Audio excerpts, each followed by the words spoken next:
तो हिस्ट्री का आज हमारा पहला शेड्यूल है। मैं फिर से बोलता हूँ कि जो रिसोर्सेज आपके पास है, जो भी किताब आपके पास है वो पढ़ लो बस, ठीक है। और नई वाली एनसीईआरटी मैंने इसलिए शेड्यूल में रखी, यूपीसी वहां से बहुत क्वेश्चन पूछता है। मैं दिखाऊंगा अभी विद एग्जांपल दिखाऊंगा कि यूपीसी कैसे क्वेश्चन पूछता है एनसीईआरटी से, नई वाली एनसीईआरटी से। इसलिए वो शेड्यूल में रखी हुई है। कई बच्चों ने जो ओल्ड वाली पढ़ रखी है वो भी ठीक है, ओल्ड इज गोल्ड जैसा बोलते हैं। एंशिएंट वाली, मिडाइवल और आधुनिक भारत पढ़ रखी है तो अच्छी है, वो काम आएगी आपके। बट हमारे पास अभी सेशन के समय जैसे 10-15 दिन है, तो हम क्या करें, सभी किताबें नहीं ला सकते यहाँ पे, है ना।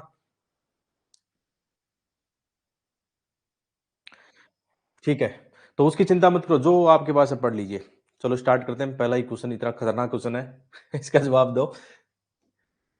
अभी मेरे ऊपर कमेंट करो आप लोग, देखो क्वेश्चन ऐसे लेके आऊंगा टफ वाले एकदम, बाद में कमेंट करना। चलो इसको जल्दी से करो।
चलो इसका देखते हैं आंसर।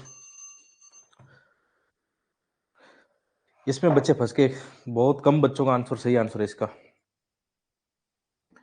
तो ये वर्ड है, आजकल ऐसे शब्दावली पता नहीं यूपीसी कहाँ से पूछ लेता है और किस किताब से पूछ लेता है, ये भी पता नहीं है। शायद एनसीईआरटी में बहुत ज्यादा ढूंढने से मिले, मुझे नहीं पता कि ये कहाँ पे है। बट ये क्वेश्चन अच्छा था इसलिए मैंने इसको शामिल किया है। कुछ क्वेश्चन ऐसे भी आएंगे, हो सकता है किताब में नहीं पढ़ा हो आपने, बट हो सकता है रिपीट हो जाए। रिपीट होते देखे मैंने, बहुत ज्यादा क्वेश्चन रिपीट होते देखे। तो स्तूपों के अलंकरण में किंज कलिकनी शब्द का संदर्भित है, क्या क्या है मतलब इसका मतलब। जो किंजल शब्द होता है उसका मतलब होता है कमल, है ना, यदि किसी को पता हो, पर्यायवाची कभी पढ़े हो। तो इसका जो सही आंसर है डी है, मतलब सहस्त्र कमल पुष्पों की माला सही आंसर है। बच्चे इसमें कंफ्यूजन हो रहे थे, आभूषण वस्त्र प्रतिष्ठित, रियल में यही बात थी कि दो तो मतलब उतने इंपॉर्टेंट नहीं थे। यहाँ पे ए और डी में से ही मामला था। तो ऐसे क्वेश्चन को आप अटेम्प्ट लोगे या छोड़ोगे। यदि मैं आपकी जगह होता तो मैं अटेम्प्ट लेता, चाहे गलत हो या सही हो, कोई फर्क नहीं पड़ता इससे, है ना। नॉर्मली यही होता है फिर। हाँ, रचना फौजदार आपका प्री में अच्छा जा रहा है, कंटिन्यूसली आपके सभी पेपर में आपने अच्छा स्कोर किया है। एक और स्टूडेंट है अभितोष, उनका भी परफॉर्मेंस बहुत अच्छा है, सारे पेपरों में देख रहा था मैं। ठीक है, आसिम मंगल, कई सारे स्टूडेंट का नाम याद आ रहा है, मतलब बहुत अच्छा कर रहे हैं लगातार सभी पेपरों में, वो इतना अच्छा स्कोर कर रहे हैं। तो मुझे नहीं लगता आप लोगों का प्री रुकेगा, आप लोग बहुत आगे आगे चल रहे हो। और मैं ये नहीं कह रहा हूँ जिनका स्कोर 50, 30, 40 आ रहा है उनको उनको डिमोटिवेट नहीं कर रहा हूँ। मैं कह रहा हूँ टेस्ट का स्कोर उतना मायने नहीं रखता, लेकिन जिनका स्कोर लगातार 110, 120, 115 आ रहा है तो उनकी तैयारी बहुत अच्छी है, मतलब उनको अप्रिशिएट भी कर रहा हूँ। लेकिन नीचे जिनके स्कोर कम आ रहे हैं उनको डिमोटिवेट नहीं कर रहा हूँ, क्योंकि टेस्ट का स्कोर उतना मायने नहीं रखता। लेकिन आपको देखो वीकनेस पे काम तो करना पड़ेगा, जिनका स्कोर 50 से नीचे आ रहा है उनको अपनी वीकनेस पे काम करना पड़ेगा। जैसे कल वाले पेपर की बात करें, या तो आपकी मैपिंग सही नहीं थी, क्योंकि ज्यादातर क्वेश्चन मैपिंग के, या आपकी बेसिक ज्योग्राफी जैसे एनसीईआरटी वाली ज्योग्राफी वो सही नहीं थी। तो मैं यही बोलूंगा जिनका कम स्कोर आ रहा है, इसका मतलब पढ़ाई सही से नहीं की, रिवीजन सही से नहीं किया, क्वेश्चन को सही से अटेम्प्ट लेने का तरीका आपको या ज्यादा नहीं पता हो, तो ये चीज आपको सीखनी होगी।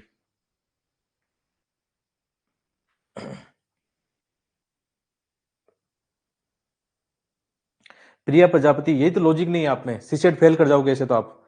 आपने क्या लिखा, मेरा 40 आया मतलब प्री नहीं होगा, सीसेट वीक है आपका, मैंने कभी नहीं कहा ऐसा। लॉजिकल रीजनिंग में आप चीजों को समझो थोड़ा सा, मैंने क्या कहा, इनके बहुत ज्यादा चांसेज है, लेकिन कोई गारंटी भी नहीं है। जिनका टेस्ट में स्कोर 120 आ रहा है तो कोई गारंटी नहीं है, लेकिन चांसेज हाई है, उनकी तैयारी बहुत अच्छी है यार, है ना। और जिनके वीक आ रहे हैं उनकी तैयारी कहीं ना कहीं कमी है, बस मैं तो ये बोल रहा हूँ। मैं क्या कह रहा हूँ कि आप प्री पास नहीं कर पाओगे, ऐसा मत सोचो। लास्ट ईयर मैंने तो एक भी टेस्ट नहीं दिया, यानी टेस्ट मेरा स्कोर 0 था, तो मैं प्री पास कैसे कर गया फिर। थोड़ा चीजों को समझो यार, ऐसा मत करो आप। नेगेटिव मतलब इन चीजों को।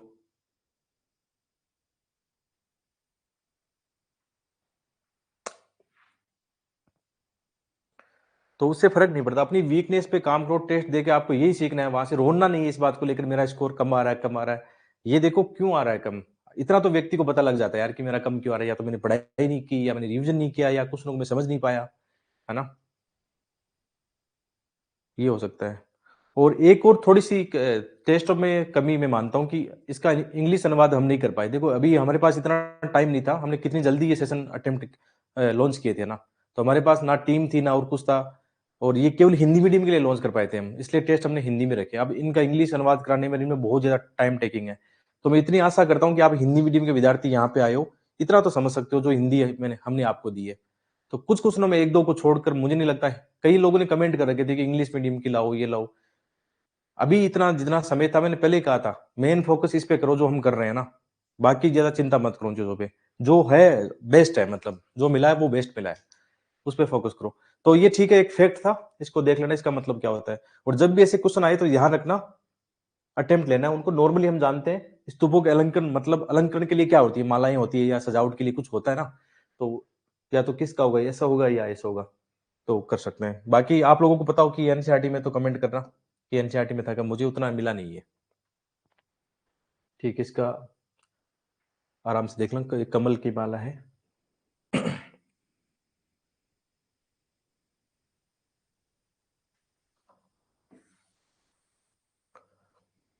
ये क्वेश्चन बहुत बढ़िया क्वेश्चन है, आज हिस्ट्री वाले बहुत अच्छे क्वेश्चन ढूंढ के लाया हूं। चलो इसको कीजिए आप लोग।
ठीक है,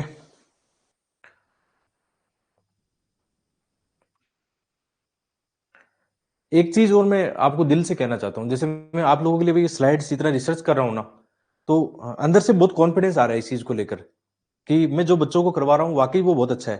क्योंकि इतना रिसर्च हम कर लेते हैं, यूपीसी का एक पता लग जाता है क्वेश्चनों का पैटर्न का। तो मुझे ऐसा फील होता है मैं एग्जाम देने जा रहा हूँ खुद ही, कि मैं निकाल लूंगा एग्जाम। मैं इस बार प्री देने जा रहा हूँ, मैं निकाल लूंगा, हालांकि मेरे अटेम्प्ट नहीं है, अब खत्म हो चुके हैं सारे। ठीक है, तो ये बात इंपॉर्टेंट है कि जो हम कर रहे हैं, क्लास में कर रहे हैं, ये बहुत इंपॉर्टेंट है यार। इस चीज को सीख लिया ना, आपका प्री नहीं रुकना चाहिए मेरे हिसाब से। आपने दिल की गहराई से इस चीज को समझ लिया ना, विश्वास दिखा दिया ना, तो आपका प्री नहीं रुकेगा। चलो इस क्वेश्चन को देखते हैं, एक एक करके आराम से तोड़ते हैं इसको। कि भारत में मध्य पाषाण कला के संदर्भ में निम्न खतरों पर विचार कीजिए। यूपीसी को बहुत प्यार है, यूपीसी इसको मेंस में भी पूछ लेता है, प्री में भी पूछ लेता है। तो पहला है, अलेक्जेंडर बर्न्स ने उत्तर प्रदेश को स्वागी घाट में भारत के प्रथम शैल चित्रों की खोज की थी। देखो हमें नहीं पता यार, ये फैक्ट है, पता है नहीं पता, लेकिन मैंने आपको बोला था कि ये फाइन आर्ट की एनसीईआरटी पढ़ के आना। मैंने ये बोला था ना आपको, फाइन आर्ट की एनसीईआरटी पढ़ के आना। अब कई बच्चे बोल रहे नितिन सिंघानिया वो, इसकी किताब के पहले ही चैप्टर पे ये क्वेश्चन, मतलब पहले चैप्टर में लिखा हुआ है साफ साफ। देखो पेज नंबर 2 पे साफ साफ लिखा हुआ है कि भारत में सर्वप्रथम खोज जो हुई थी, आर्कीबोल्ड कार्लाइन ने की थी इसकी खोज, 1867-68 में खोज की थी। इसका मतलब ये जो विद्वान है ना, ये नहीं है, ये स्टेटमेंट गलत हो जाएगा। फाइन आर्ट की एनसीईआरटी पेज नंबर 2, और यूपीएससी ने क्वेश्चन इसी साल पूछा है किसी सीडीएस एनडीए में, ये क्वेश्चन है ना। तो आप देख लो कितनी इंपॉर्टेंट है वो किताब। इसलिए मैंने ऑथेंटिक ऑफिशियल रिसोर्सेज आपको बताए हैं। और कई बच्चे नितिन सिंघानिया ये बोलते हैं, मैंने भी नहीं पढ़ी सही बताऊं तो। आर्ट एंड कल्चर वैसे भी ज्यादा वेटेज नहीं देना चाहिए उसको। पढ़ना हो तो बस एक रिसोर्सेज पढ़ लो कोई, जैसे फाइन आर्ट की एनसीईआरटी मोटा मोटी देख ली, हो गया तो ठीक है, नहीं तो कोई बात नहीं, छोड़ो। इतना करना चाहिए दिमाग से गेम।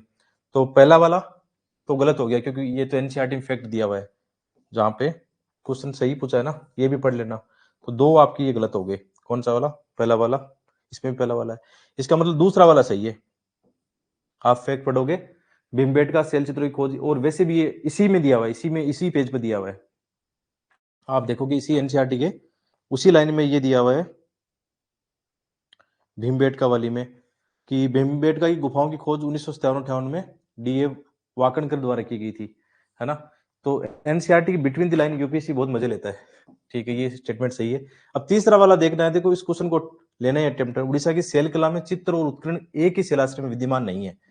देखो थोड़ा सा इसमें आप नॉर्मली कर सकते हो, हम जब एनसीईआरटी में पढ़ते हैं तो मोटा मोटी ये चीजें एक साथ ही मिलती है गुफाओं में हमें, तो ये फैक्ट हम गलत निकाल सकते हैं। तो इसमें क्या है?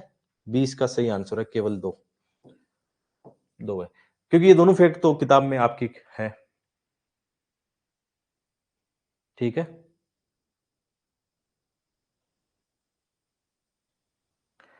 अमन कुमार चंद्र, आपकी क्लास एंड होगी 2 बार, और किसी के साथ भी ऐसा इशू है क्या क्लास एंड होने का? देखो क्लास उन बच्चों को एंड हो सकती है जिनका इंटरनेट इशू आता है, बाकी क्लास तो, क्लास एंड हुई थी किसी की? बताना, किसी को इशू आया था क्या? रचना, आपको आया था?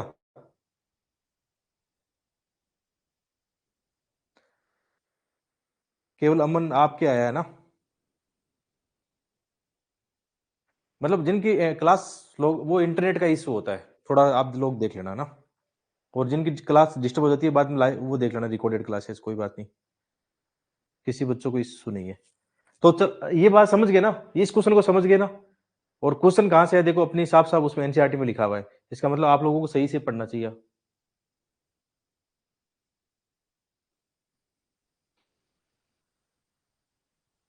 एक ये क्वेश्चन भी बच्चों का कॉमन है कि जो मैंने एनसीईआरटी के नोट्स दिए हैं ना, वो उनसे काम चल जाएगा, उनसे काम नहीं चलेगा। मैंने आपको शेड्यूल में जो दिया है उससे काम चलेगा आपका, वो पढ़ लेते आप। इतना टाइम रहता है यार, 4 दिन 5 दिन मिल गए आपको बीच में, ये जो शेड्यूल है 4-5 दिन ज्योग्राफी पढ़ने का मौका मिल गया। तो ऐसा आप कह नहीं सकते कि हमारे पास टाइम की कमी थी, ये थी, क्योंकि टेस्ट तो ज्योग्राफी का बीच में था, छुट्टियां आ गई 2-3 दिन की आपकी बीच में। तो ये ठीक है, स्टेटमेंट आपका देख लेना ये, और ये मैंने लगा भी दिया है, आपके प्रूफ के लिए लगा दिया कि कैसे पढ़ना होता है। ठीक है, कहाँ कहाँ से यूपीसी ने ये साफ साफ लिख दिया है मैंने यहाँ पे, जिसमें रेड बॉक्स में बनाया वहीं से क्वेश्चन उन्होंने फ्रेम किया है। ठीक है, आराम से।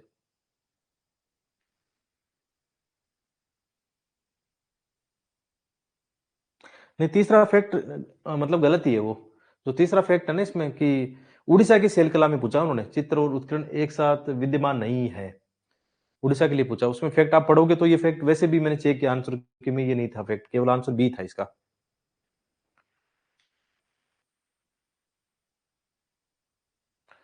बच्चे बहुत भोले हैं यार, आप यूपीसी की तैयारी कर रहे हो, आपको किसी भी एनसीईआरटी किताब की पीडीएफ चाहिए ना, गूगल के अंदर लिखो एनसीईआरटी बुक्स, पूरा वो आपको ऑफिशियल एनसीईआरटी बुक्स ले जाएगा, वहां से किसी भी पीडीएफ डाउनलोड कर लो यूपीसी उसकी एनसीईआरटी बुक की साइड से। इतने भोले मत रहा करो यार, स्मार्ट बनो एकदम। चलो नेक्स्ट क्वेश्चन करो, ये भी अच्छा क्वेश्चन है, सारे क्वेश्चन आज तगड़े हैं एकदम, आप करोगे तो मजा आएगा, ये रिपीट, यहाँ से रिपीट होगा मामला।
50% बच्चे गलत कर रहे हैं इस क्वेश्चन को, जबकि ये क्वेश्चन इजी था, मतलब इतना टफ नहीं था।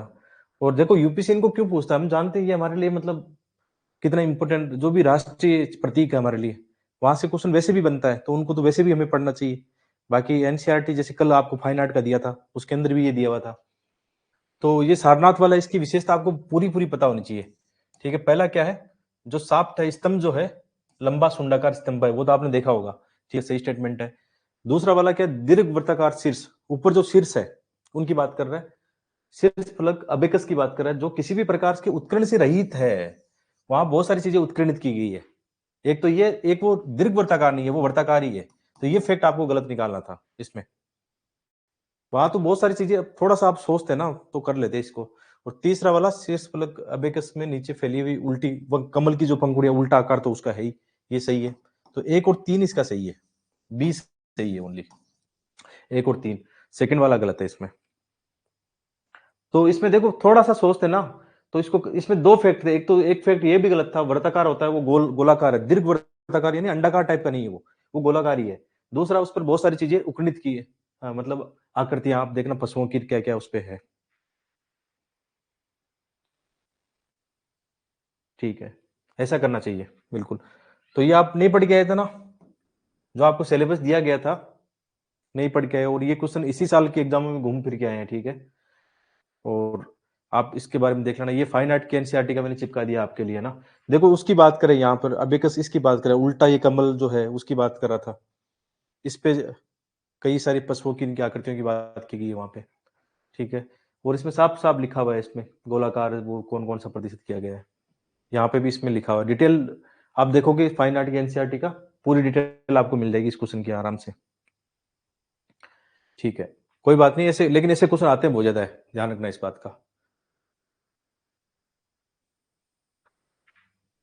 चलो, ऐसे क्वेश्चन भी ठीक आते हैं। इन क्वेश्चनों से घबराना मत, बस सीखना यहाँ से कि यूपीसी का थीम पकड़नी, कि यूपीसी किस टाइप के क्वेश्चन फ्रेम करता है, अब चाहे अपनी सीएससी एग्जाम हो या अदर एग्जामों में कैसे करता है। हो सकता है ये आपको हर जगह नहीं मिले, लेकिन आर्य पब्लिकेशन वाली बुक में पढ़ा है, उसमें देखोगे ना आप। हालांकि ये थोड़ा मौर्य साम्राज्य के बारे में चैप्टर ज्यादा थे, तो कुछ क्वेश्चन बनाए थे इनसे मैंने। अभी देखो हमारी थीम क्या बन गई, प्राचीन भारत में थीम हमारी है जैसे सिंधु सभ्यता, हड़प्पा सभ्यता, इनके क्वेश्चन बहुत ज्यादा है। इसके अलावा मौर्य साम्राज्य के क्वेश्चन बहुत ज्यादा है। और इसके अलावा जैन बौद्ध धर्म है ना, उनसे जुड़े हुए क्वेश्चन ज्यादा है।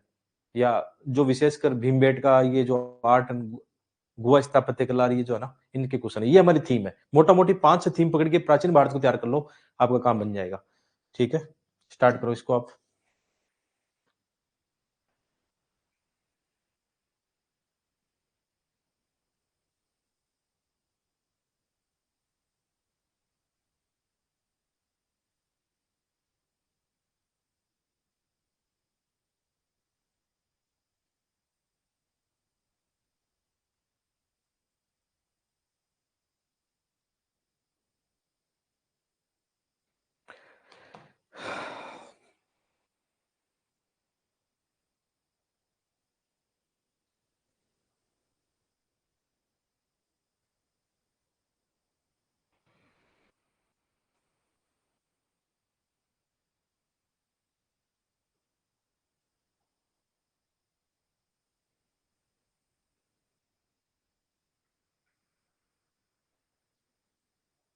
लॉजिक से करो यार, कॉमन सेंस इस्तेमाल करो, सही हो जाएगा आपका।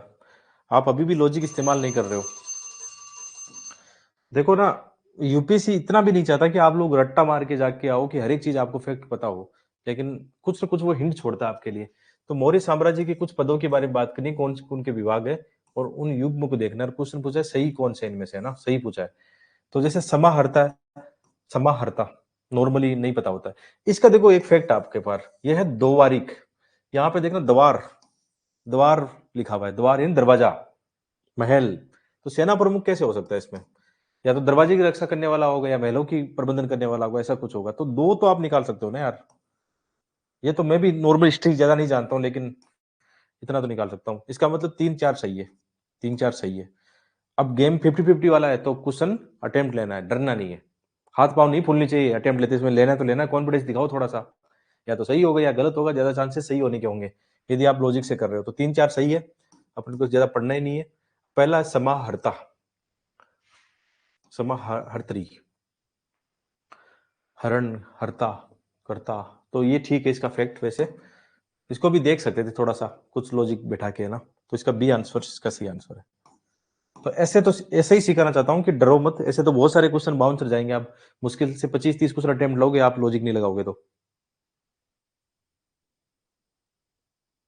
और मैं कोई आपको वो तुक्का लगाना, फाँप टेकना वो नहीं सिखा रहा हूँ। मैं तो बस वर्ड के साथ खेल रहा हूँ जो आपके पास नॉलेज इन्फॉर्मेशन है।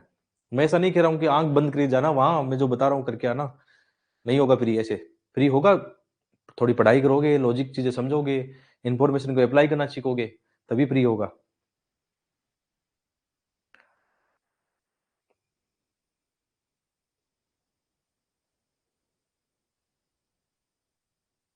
हाँ, कुछ आपको पता हो, कई बच्चे कह रहे हैं 3 से भी हो सकता है। ठीक है, आपको पता हो तो कर सकते हो इनसे। चलो, नेक्स्ट देखते हैं। क्वेश्चन का लेवल तो ठीक है ना? ऐसा कमज़ोर तो नहीं लग रहा ना आपको? या किसी को ये तो नहीं लग रहा कि ऐसे क्वेश्चन नहीं आने वाले? मेरे हिसाब से क्वेश्चन मैंने वही सिलेक्ट किए हैं जो लगता है या तो आ सकते हैं या आपको मैं लॉजिकली चीज़ें सिखा पाऊँ। 2 चीज़ों मुख्य उद्देश्य होता है कि ये क्वेश्चन रिपीट भी हो सकते हैं ऐसे क्वेश्चन, और बहुत सारे क्वेश्चन। अच्छा, एक चीज़ और बोलना चाह रहा था। अपनी वाली जो पीवाईक्यू में हिस्ट्री वाले जो क्वेश्चन दे रखे हैं ना, आप इनके सारे के एक्सप्लेनेशन भी पढ़ जाओगे तो नेक्स्ट ईयर के लिए आपके तैयार हो जाएगा कंटेंट। इतना अच्छा, इतना गज़ब का कंटेंट है। उपेंद्र जी ने इतना कमाल किया है इस किताब में, हिस्ट्री को लेकर इतना गज़ब का कंटेंट उन्होंने लिखा है। और आर्य पब्लिकेशन की किताब का भी उसमें कंटेंट हेल्प ली गई है। तो वो आप कर लेना काम, है ना? एक चीज़ यही बोलना चाहूँगा कि अपनी जो 12 साल की बुक है ना, उसकी एक-एक लाइन है ना, याद कर लेना। तो भी आपका प्री 99% चांस बन जाएँगे। तो आप इतना डरते हो ना स्कोर कम आ रहा है, वो आ रहा है ना, लास्ट में एक और हथियार आपके पास है, अपनी 12 साल की पीवाईक्यू, बड़ा हथियार है आपके पास। बहुत अच्छा स्कोर करोगे, उसके एक-एक एक्सप्लेनेशन की बिटवीन द लाइन याद कर लेना। बहुत सही है वो, कर ही लेना चाहिए उसको। बच्चों को मज़ाक लग रहा है। कभी खोल के देखना अपनी 12, जिसने अभी तक नहीं खोल के देखी है ना, जो अभी इधर का वो बोलता हूँ ना कि कचरा पड़ रहा है। मतलब इस एक बुक पे मैं दाँव लगा सकता हूँ कि ये बुक बहुत खतरनाक है। आप लोगों को देखनी चाहिए, मतलब आप लोगों को पीडीएफ दी दे रखी है वैसे, आप देख लो एक बार। ठीक है, नेक्स्ट क्वेश्चन, अच्छा क्वेश्चन है ये भी।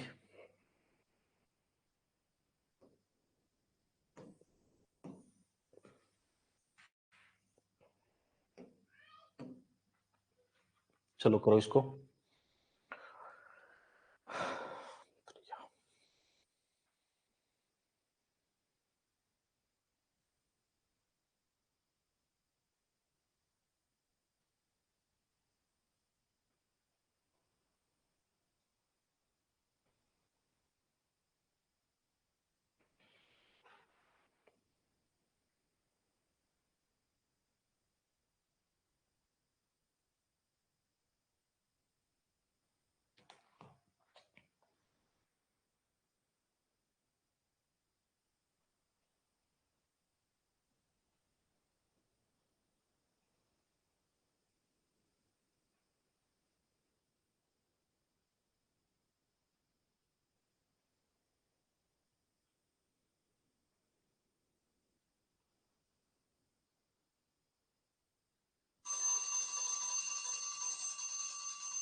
चलिए,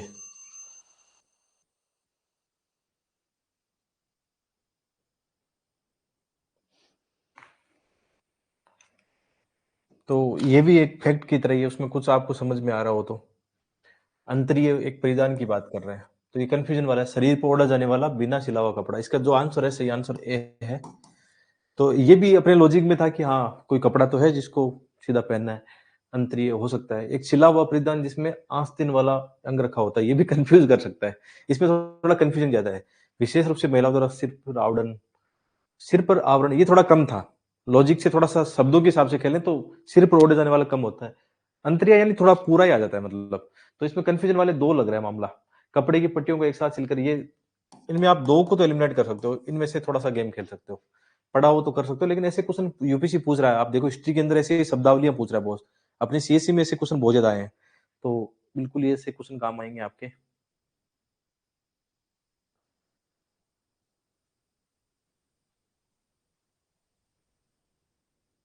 अच्छा, कई बच्चों ने तो आंतड़ियों को जोड़ दिया है, कमर के साथ बाँधने वाला। और लॉजिक तो सही लगाया था आपने। ठीक है, ऐसे लॉजिक लगाओ, गलत हो तो क्या हो, कोई बात नहीं। इन्होंने आंसर इसका ए ही दिया है, ठीक है। हिस्ट्री में ज़्यादा घबराने की नीड नहीं है वैसे। मतलब 15 या 18 क्वेश्चन आते हैं, उनमें से 10 एक क्वेश्चन तो आप कर ही लोगे आराम से। और यही होता है, मतलब हर एक किसी का एक स्ट्रॉन्ग पॉइंट होता है। फॉर एग्जांपल मैं अपनी बात करूँ, लास्ट ईयर की बात करूँ, जैसे 18 क्वेश्चन ज्योग्राफी के आए थे, उनमें से 15 या 16 सही थे मतलब। और पॉलिटी वाले आए 15 वाले, वो सही हो गए। तो 30 क्वेश्चन तो यही बन गया अपना मामला कि ज्योग्राफी और हिस्ट्री के 15-15-30 हो गए। फिर बाकी में से अपने को क्या करना है, कुछ-कुछ करना है, 10-10 करने हैं ऐसे। तो अपना तो प्री निकल जाएगा भाई। 45-50 क्वेश्चन मतलब सही हो रहे हैं अपने। लास्ट ईयर मेरे 50 प्लस ही थे मतलब सही राइट क्वेश्चन। तो हर हर किसी का एक स्ट्रॉन्ग पॉइंट जरूर होता है। किसी का इकोनॉमी अच्छा होता है, किसी का एनवायरनमेंट अच्छा है, किसी का साइंस टेक अच्छा है। तो जो-जो आपके स्ट्रॉन्ग पॉइंट है उनको उनको बड़ा गेम खेलो, बाकी में से कुछ-कुछ करने की कोशिश करो। हिस्ट्री मेरा वीक पॉइंट था, मुझे नहीं ज़्यादा हिस्ट्री आती नहीं है। लेकिन फिर भी चलो कंटेंट एनसीईआरटी से आ रहा है तो अपने क्वेश्चन सही हो रहे हैं वैसे, कोई चिंता की उसमें बात नहीं है।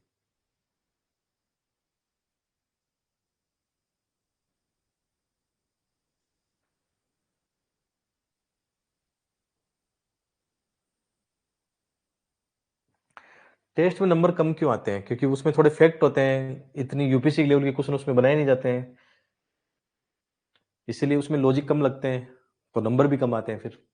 और वो एक एक है ना मतलब किसी पर्टिकुलर बहुत ज़्यादा फैक्ट स्टेटमेंट लेके आ रहे हैं उसमें टेस्टों में, उसकी चिंता आप छोड़ दो। मैंने बार-बार मैं आपसे रिक्वेस्ट यही कर रहा हूँ कि टेस्ट की चिंता छोड़ दो, बस करो। टेस्ट इसलिए करना चाहिए कि आपका एक शेड्यूल मतलब फिक्स रहे, आप अनुशासन में रहे, डेडिकेशन आप में दिखे, इसलिए टेस्ट वगैरह लिए जाते हैं। आप लोग इतने घबरा रहे हो तो टेस्ट बंद कर दें फिर मेरा भी काम आसान हो जाएगा। मैं भी जब टेस्ट होता है तो पूरे दिन परेशान रहता हूँ, उसको देखने में कि आज कोई गलती ना मिल जाए उसमें। चलो ये क्वेश्चन करो, बढ़िया क्वेश्चन है।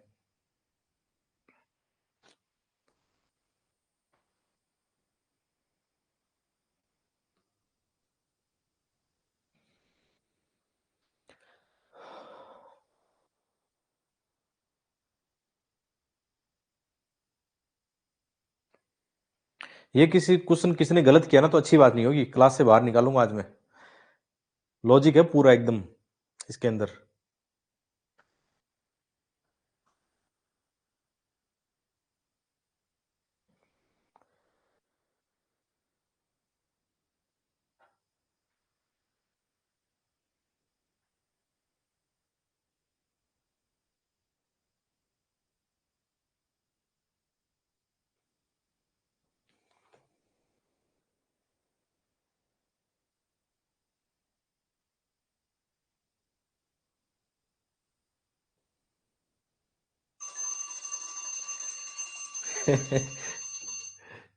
बच्चे क्या करें, बच्चे इतने गलत थोड़ी करते हैं।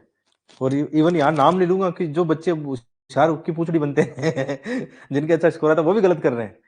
ये तो गलत बात है ना, फिर तो तरीके से पास करेंगे हम।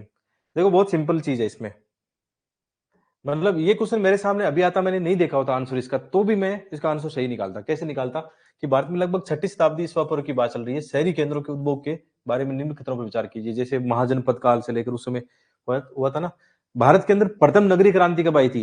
हड़प्पा सभ्यता, सिंधु सभ्यता के आसपास, है ना। वो नगरीय क्रांति कैसी थी? वो व्यापार केंद्रों पर निर्भर थी थोड़ी, है ना। लेकिन जो द्वितीय नगरीय क्रांति आती है गंगा के मैदानों में महाजनपद काल के समय, यहाँ पे मतलब कृषि सरप्लस एग्रीकल्चर एंड फिर ट्रेड होता है। तो ध्यान रखना, दो नगरीय क्रांति प्राचीन काल में हिस्ट्री में हम पढ़ते हैं, एक सिंधु सभ्यता के आसपास, एक सेकंड वाली ये इसके आसपास है, जब नगरों का विकास होता है। नगरों का विकास कब होता है? जब सरप्लस इकोनॉमी आती है, शहर तभी सर्वाइवल कर पाते हैं, है ना। हिस्ट्री में आपने पढ़ा होगा इस चीज को लेकर।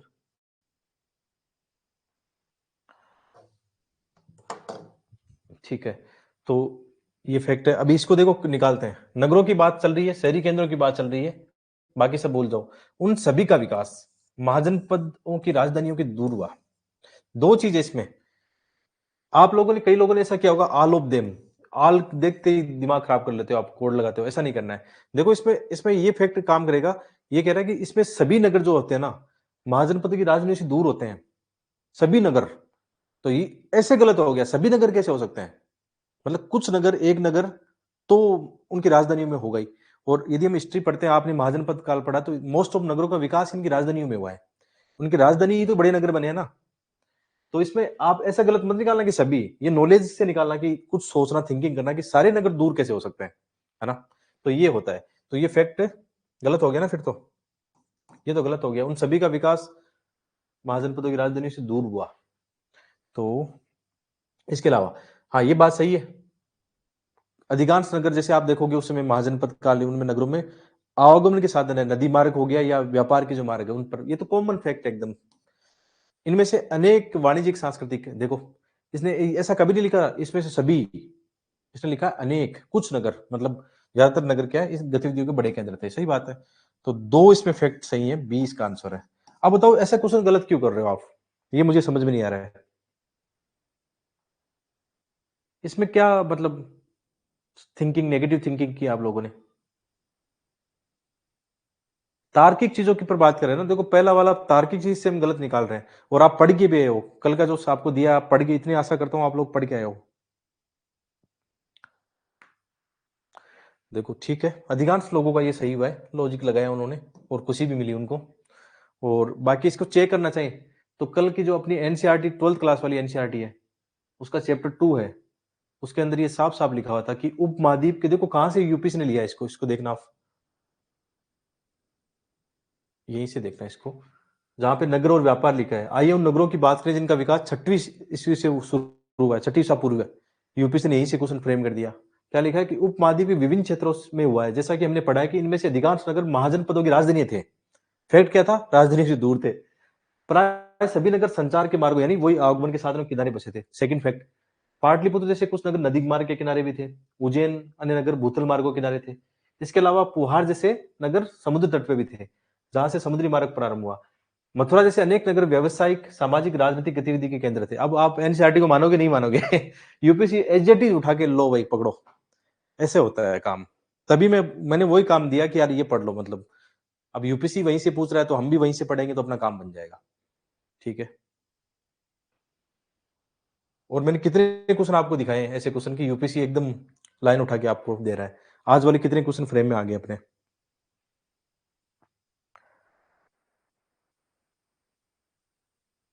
हाँ, पुआर के बारे में कितनी बार क्वेश्चन आ चुका है। ठीक है।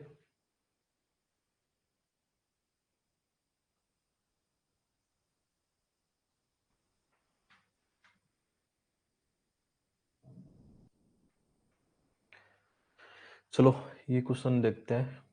ये भी बहुत ही प्यारा क्वेश्चन है, और ऐसे क्वेश्चन अपने पहले शायद एग्जाम में आए, मुझे याद आ रहा है। ऐसे क्वेश्चन ऑलरेडी आ चुके हैं अपने एग्जाम में।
ये क्वेश्चन शायद पीवाईक्यू में आपने देखा होगा, अपनी वाली में पहले भी ऐसे क्वेश्चन आए हैं, और ये इस साल भी 2024-25 में सीडीएस एंड एग्जाम में पूछा हुआ है ऐसा क्वेश्चन। ठीक है, इसका सही बहुत सारे बच्चों ने इसका आंसर डी दिया है, हिंदू यूनानी दिया है। अपनी वाली पीवाईक्यू वाली बुक में दिया हुआ है कि कहीं एक्सप्लेनेशन, मुझे याद नहीं है दिया हुआ है क्या। आप देख लेना, इसको बताना किसी ने पढ़ा हो अपनी किताब से। ठीक है, तो इसका सही आंसर वो है। बाकी इसमें डिटेल भी देख लेना आप सारी, जब पीडीएफ दोबारा पढ़ो। अब देखो ये कौन सी एनसीईआरटी, वही चैप्टर पार्ट 1 चैप्टर 2 की बात करें अभी जो पढ़ रहे थे। इसमें उन्होंने साफ साफ लिखा है सिक्के और राजा, तो चैप्टर 12th क्लास वाला है ना, तो इसमें लिखा हुआ है जैसे यहाँ पे, सिक्के शासकों की प्रतिमा और नाम के साथ सबसे पहले सिक्के हिंद यूनानी शासकों ने जारी किए थे, जिन्होंने द्वितीय शताब्दी ईसा पूर्व में उपमहाद्वीप के उत्तर पश्चिम क्षेत्र में नियंत्रण स्थापित किया था। ठीक है, तो नई वाली एनसीईआरटी, मतलब इसका मतलब ये ट्रेंड तो आ गया वापस कि यूपीसी नई वाली एनसीईआरटी को मतलब फॉलो कर रहा है। जब हमारा ये लेटेस्ट 2-3 सालों में भी देखें, ज्योग्राफी की मैंने लास्ट ईयर आपको दिखा दिए कितने, सीएससी वाले में 17-18 क्वेश्चन ज्योग्राफी के एनसीईआरटी से थे।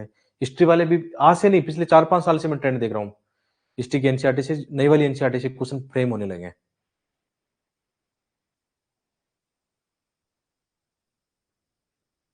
ठीक है,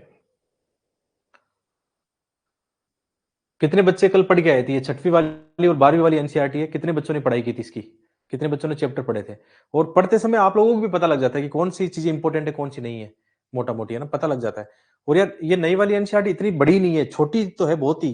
2-3 दिन में, 1-2 दिन में पढ़ सकते हो आराम से। 6वीं वाली एनसीईआरटी 1 दिन में, 12th वाली 1 दिन में, 2 दिन का काम था बस। एक दिन फाइन आर्ट की मान लो, 3 एनसीईआरटी पढ़ ली 3 दिन में, आपके पास गैप भी था 3-4 दिन, है ना? पढ़ी है आप लोगों ने ना? कई बच्चों ने कमेंट किया पढ़ी है, अच्छी बात है। सुप्रिया एलावत, आपका स्कोर काफ़ी इम्प्रूव हुआ है। पहले कमज़ोर था लेकिन अभी काफ़ी कमाल किया आपने कल वाले टेस्ट में 124 नंबर, सेकंड रैंक आई आपकी, है ना? कमाल किया आपने। बच्चे सीरियसली पढ़ने लग गए, अच्छी बात है। लेकिन सुप्रिया ज़्यादा खुश मत हो जाना सुन के भी इतना स्कोर आ गया। टेस्ट के स्कोर को ज़्यादा माइंड में मत लेना।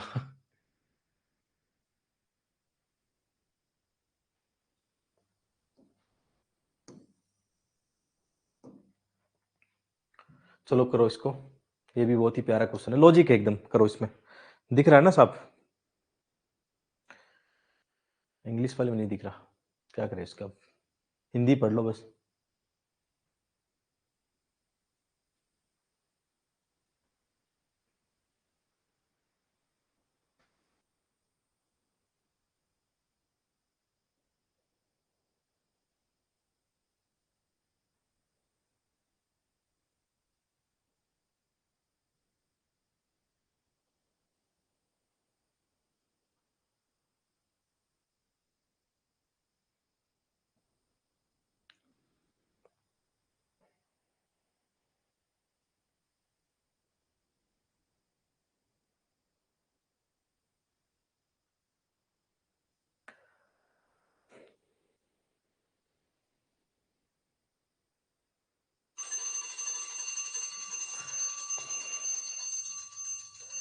बच्चे बोल रहे हैं कि सर कल की क्लास के चैप्टर कौन से हैं, वो हमें बता दीजिए। नहीं बताए हुए हैं, ऑलरेडी शेड्यूल बना हुआ है, आपकी पीडीएफ जाके देखिए कंटेंट में। जब कई बच्चे नहीं ज्वाइन किया तो भी उसमें कंटेंट में जाके देखो, शेड्यूल की पीडीएफ बनी हुई है ऑलरेडी, है ना? या आपका जो चैट सेक्शन होता है, ग्रुप वाला चैट देखना, उसके अंदर सारी पीडीएफ देखना, ऊपर से देखना, उसके अंदर सारा शेड्यूल लिखा हुआ है। कल लोगों ने इतना परेशान किया मुझे ना, कल टेलीग्राम पर कम से कम 20-30 लोगों ने तो ये पूछा कि सर आज क्या पढ़ना है? जबकि वो बच्चे पुराने ज्वाइन कर किए हुए हैं। अब उनको मैं बता रहा हूँ कि ये पढ़ो तुम, ये एनसीईआरटी पढ़ो, इसका ये चैप्टर पढ़ो। कितना टाइम टेकिंग होता है यार, मैं थक जाता हूँ फिर जवाब देते-देते। तो थोड़ा-सा देखो, शेड्यूल में सब लिखा हुआ है, और कुछ नहीं लिखा होगा, चेंज करना होगा तो मैं आपको इन्फॉर्मेशन दे दूँगा। सारा पड़ा हुआ है शेड्यूल में, ऑलरेडी क्या-क्या पढ़ के आना है, नेक्स्ट शेड्यूल भी। अभी अगले 20 दिन का हिस्ट्री का है शेड्यूल बना पड़ा आपका। बाद में जो एनवायरनमेंट में, इकोनॉमी में देखेंगे क्या पढ़ना है वो बताऊँगा बाद में। मोटा-मोटी तो आपको बता ही रखा है सारी चीज़ें, सब लिख रखी है उसमें, आप शेड्यूल देखो एक बार। तो इस क्वेश्चन को देखो।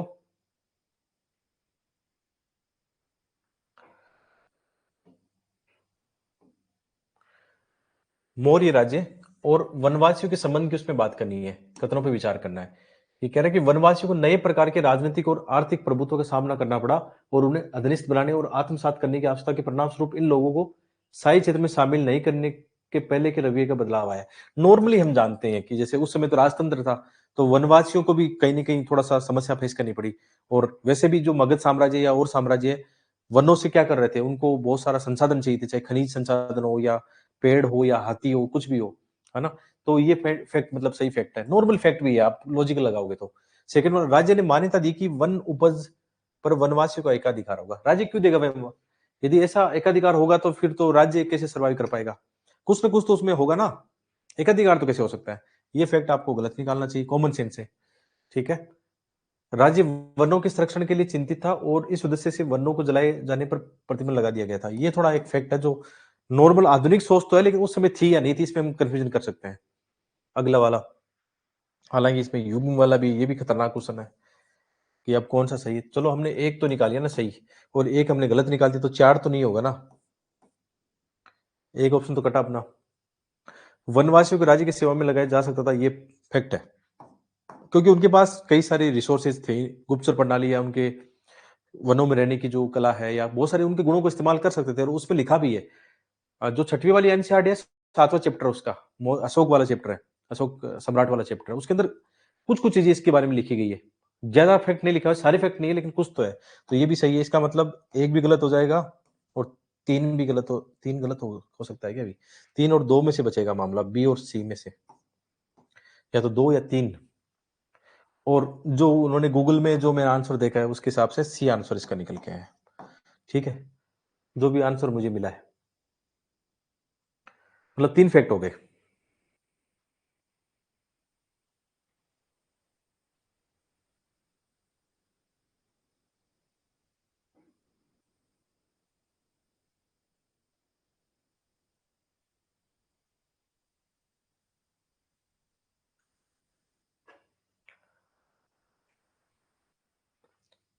नहीं, समय नहीं लेते हैं। देखो जीएस के अंदर आपको टाइमिंग की कमी नहीं पड़ेगी। जीएस 1 के पेपर में 100 क्वेश्चन जो आते हैं उसमें कुछ ईज़ी होंगे, कुछ टफ होंगे, तो टफ वाले में ज़्यादा टाइम लगेगा, ईज़ी वाले में कम टाइम लगेगा। कभी भी टाइम की कमी मुझे महसूस नहीं हुई और आपको भी नहीं होगी। आप यदि ऐसी प्रैक्टिस कर रहे हो ना कॉन्फिडेंस से, तो दिक्कत नहीं होगा। हाँ, 3 फैक्ट सही हो गए, दूसरा वाला गलत है इसमें। सी इसका आंसर है। बाकी देखो कई क्वेश्चन में आपको लगता है ना कोई गलती हो तो विद फैक्ट मुझे ना टेलीग्राम पे या यहाँ भेज देना। इनमें तो मैं पूरी कोशिश करता हूँ। एक क्वेश्चन को 5 बार चेक करता हूँ। एक क्वेश्चन में आधी घंटा लगाता हूँ कि कोई मैं गलत ना बता दूँ, जो हम लेसन पढ़ रहे हैं ना। तो मेरी तरफ से आपने देखा होगा अब तक 10 सेशन हो गए, गलती आप लोग एक भी गलती नहीं निकाल पाए उसमें, है ना? टेस्टों में गलती होती है। टेस्टों में चूँकि टीम ने टेस्ट बनाए हैं, मैं उनकी फाइनल प्रूफ रीडिंग करता हूँ। तो टेस्ट में कुछ गलतियाँ आ सकती है। टेस्ट में एमसीक्यू में गलतियाँ आती है, चाहे कितनी बड़ी कोचिंग हो। चाहे आपने देखा यूपीएससी की भी गलत निकल जाते हैं 2-3 क्वेश्चन तो। तो हम भी मानते हैं कि हमारी भी गलती टेस्ट में 2-4 क्वेश्चन में गलती होती है, लेकिन जो बच्चे टेस्ट देते हैं, वो गलती सुधरवा देते हैं। तो फिर फाइनली ज़्यादा गलतियाँ होती नहीं है टेस्टों में, आप लगा सकते हो। ठीक है, तो आप बता देना आपको कोई क्वेश्चन में इनमें गलती है तो विथ फैक्ट मुझे टेलीग्राम पे या ऐप के अंदर मैसेज कर देना कि सर ये आज गलत पढ़ लिया हमने, ठीक है? 3 स्टेटमेंट उसके सही है।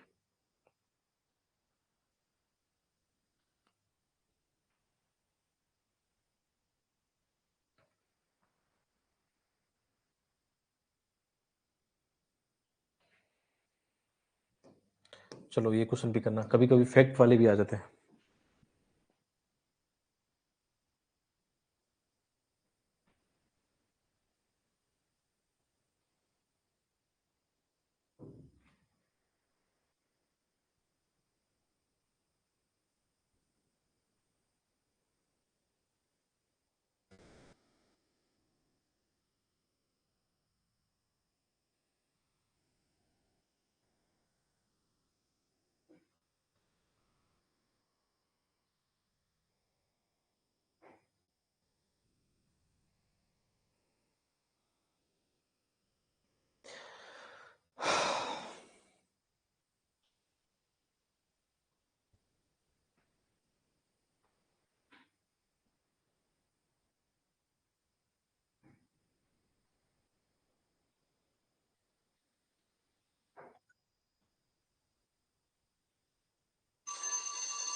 क्या है? इसका आंसर है डी। बाकी 3 उनके सही आंसर है। तो ये तो फैक्ट है, ऐसे क्वेश्चन गलत हो सकते हैं, ठीक है? आपने पढ़ रखा हो तो सही होने के चांसेस बनते हैं। इसमें डी आंसर है उसका।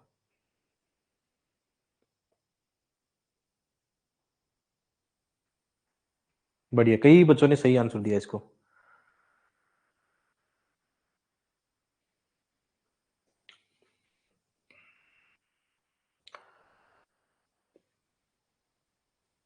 चलो नेक्स्ट वाला। देखो जो आपके डाउट होंगे तो मैं क्लास के लास्ट में ले लूँगा, ज़्यादातर के जो डाउट होंगे और बाकी आप डाउट पूछते हो चैट में, सब जगह पूछते हो। अब इंडिविजुअल बच्चों को इतना मैं यहाँ पे 1000-1500 बच्चे सबको टाइम दूँगा तो फिर अपने सेशन होने वाले नहीं है ऐसे, है ना? तो थोड़ी-सी रखो आप, जो सीरियस मैच्योर बच्चे हैं वो तो परेशान नहीं करते मुझे। ठीक है, चलो इसको करो जल्दी से।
ठीक है, बढ़िया।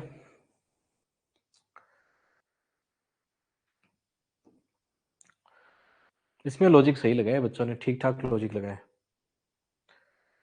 इसका सही आंसर बी आंसर होगा। बी आंसर होगा 1 2 3 4। ठीक है, बुर्ज हम जानते हैं, जैसे हम यदि इंडिया का मैप बनाए, ऐसे करके बनाए मोटा मोटी, तो ये जो ये सराय खोला है ना, ये यहाँ पे है पाकिस्तान में, और बुर्ज होम यहाँ पे, ये लगभग 34 डिग्री नॉर्थ में है और ये 33 डिग्री नॉर्थ में है। तो इसका मतलब एक नॉर्थ में, दो नॉर्थ में। बाकी हम जानते हैं कुन्नुल आंध्र प्रदेश में, कुन्नुल की गुफाएं वो पड़ी होगी 3 नंबर, और 4 नंबर इसके नीचे है। तो 1 2 3 4 हो जाएगा ना आराम से। देखो, मुझे गूगल में फैक्ट ये भी चेक करना पड़ता है कौन से अक्षांश में, क्योंकि लगभग में इसका आंसर गूगल या चैट जीपीटी में किया, इसका आंसर गलत था, मुझे पता है कि गलत था ये। तो फिर एक एक इनके वो अक्षांश देखने पड़ेंगे, कौन से अक्षांश ऊपर नीचे है, फिर इसका आइडिया मिल गया सही एकदम। तो बी आंसर इसका सही आंसर है। ठीक है, साउंड नहीं आ रहा है, किसको नहीं आ रहा है साउंड? बासु, बासु आपको साउंड नहीं आ रहा है? तो देखो, नेटवर्क इशू होगा जिनको साउंड नहीं आ रहा है या वीडियो क्लियर नहीं आ रहा है। मेरे हिसाब से क्लियर है सारा मामला। और किसी को भी दिक्कत आ रही है वो इसकी?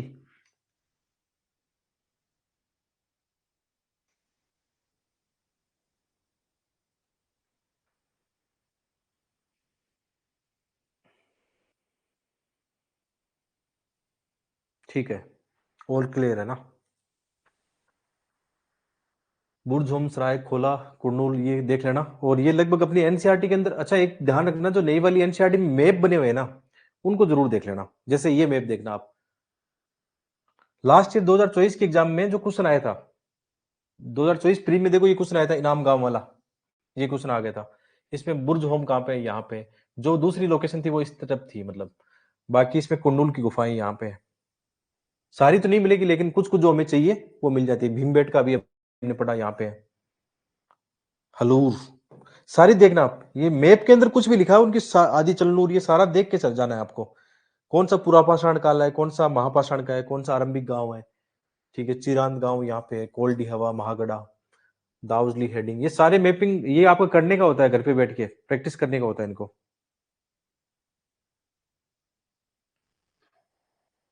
एनसीईआरटी वाले सारे मैप लॉजिकली आप सीखोगे ना, खुद से करोगे इन सारों को। लोकेशन को लेकर दिक्कत नहीं होगी यदि आप इनको ढंग से घर पे बैठ के प्रैक्टिस करते हो थोड़ी सी।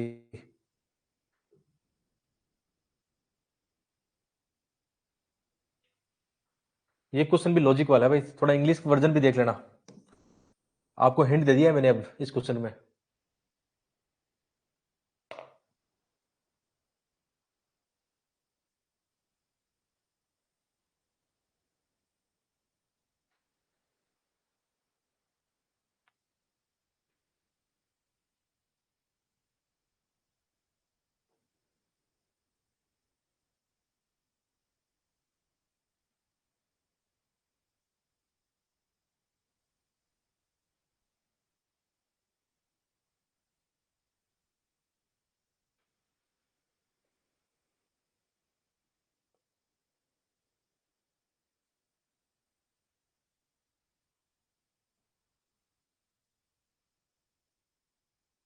सभी लोग बी के पीछे पड़ गए हैं?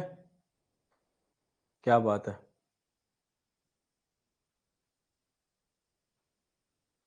99% बच्चों का आंसर गलत, गलत हो गया ये। 99% बच्चों ने गलत आंसर दिया इसका। मैंने भी इसका गलत दिया था, जब मैं इसको क्वेश्चन किया तो मैं भी ऐसे ही फंस गया था, उतना ज्यादा सोचा नहीं, फिर देखा लॉजिक था इसमें। देखो, गार्लिक वाला ऐसा हो सकता है कि मैं भी नहीं मिला हूं, मतलब मिला या नहीं मिला नहीं पता, तो इसको लॉजिक ऐसे करते हैं, चलो ठीक है, पहला वाला छोड़ते हैं। ये तो सबको पता है कि विभिन्न स्थलों पर गहने मूल्यवान धातुएं, वो तो हड़प्पा सभ्यता की हमने काफी पढ़ी है, तो दो तो सबको पता है ना। तो सबको पता है, तो फिर डी सी आंसर क्यों दे रहे हो आप लोग? हम्म अब तो मामला वैसे भी 50-50 वाला है। देखो, इतना करना सीख गए तो आप फेल हो ही नहीं सकते। अब पढ़ते तीसरे वाले में क्या लिखा है, इन्होंने क्या लिखा है? एक्सक्लूसिव यूज, यहाँ पे मतलब ब्रंट ब्रिक्स मिली है, लेकिन ये बोल रही यही मिली और कहीं नहीं भाई, और सभ्यता भी है, मेसोपोटामिया है, मिस्र की सभ्यता है, या और भी नगर शहर होंगे कहीं। ये इन्होंने लिखा है एक्सक्लूसिव यूज, मतलब वही यूज हुई है, इसका मतलब ये होता है कि वहीं और कहीं नहीं। ठीक है, तो ये वर्ड गलत गलत हो जाएगा। थोड़ा सा आप देखना। हाँ, इसको हम बोल सकते हैं एक्सट्रीम सिचुएशन, कि इसको लॉजिकली हम कॉमन सेंस यूज करेंगे कि यार ऐसा कैसे हो सकता है। हमने पढ़ा कि ब्रिक्स की या पक्की ईंटों का वहां प्रयोग हुआ है, लेकिन वही हुआ है, ये बात तो गलत है ना। पक्की ईंटों का विशिष्ट प्रयोग इसने लिखा है। अनन्य, अनन्य शब्द लिखा है हिंदी में। यहाँ पे लिखा एक्सक्लूसिव। अनन्य मतलब और कहीं नहीं। इसका मतलब ये होता है ना अनन्य, केवल ऐसा कुछ।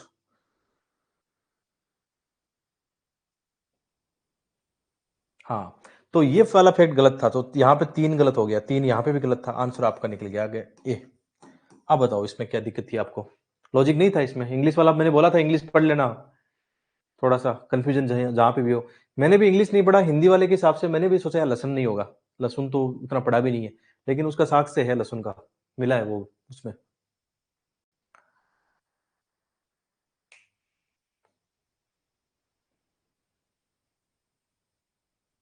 हाँ, तुलना तो करनी ही है, यही तो थिंकिंग है आपकी।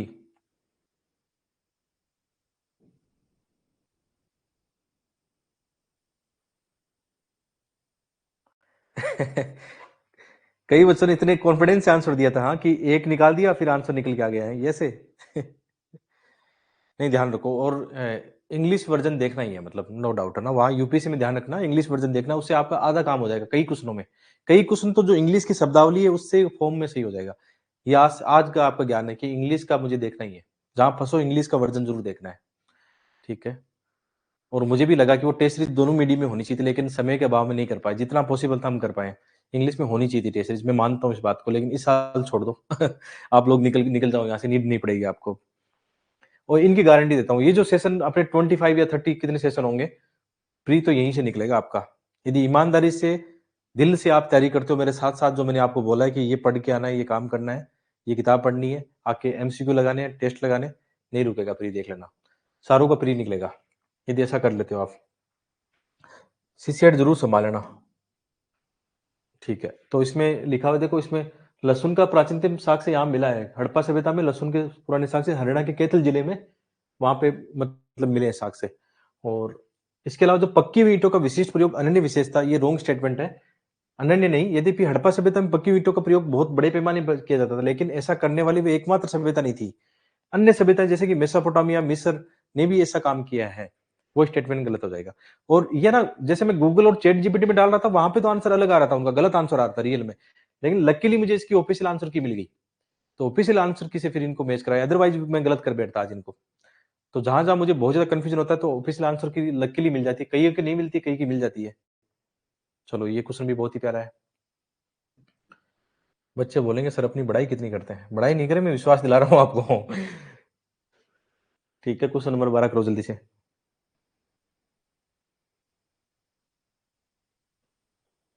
ये 3-4 क्वेश्चन यूपीएससी की कोई एग्जाम हुई थी, सीबीआई की कौन सी एग्जाम थी? है ना कोई? उससे लिया गया है।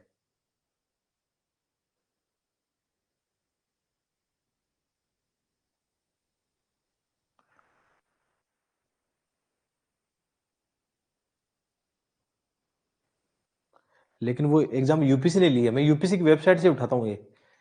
तो अलग नहीं है, चिंता मत करना। ये करो जल्दी से आप।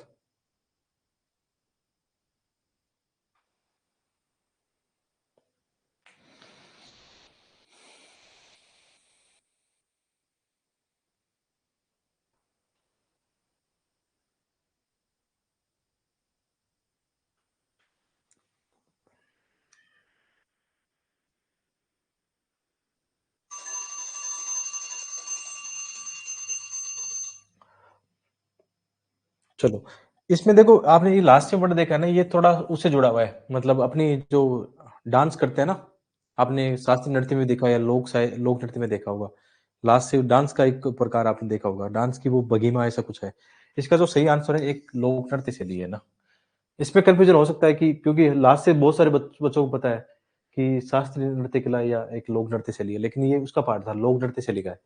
चूँकि क्योंकि उसमें प्राचीन गुफाएँ हैं, तो शास्त्रीय नृत्य का थोड़ा-सा कन्फ्यूजन रहता ही है। ना इसका आंसर बी था मतलब।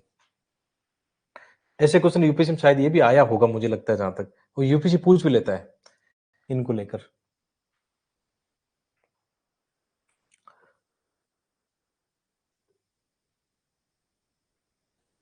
मैंने थीम को ध्यान में रखा है कि यूपीएससी के अपनी पीवाईक्यू किस टाइप के क्वेश्चन आए हैं ज़्यादातर और यही थीम अपनी कहती है। चलो ये क्वेश्चन करना। इसमें भी लॉजिक ही है एकदम।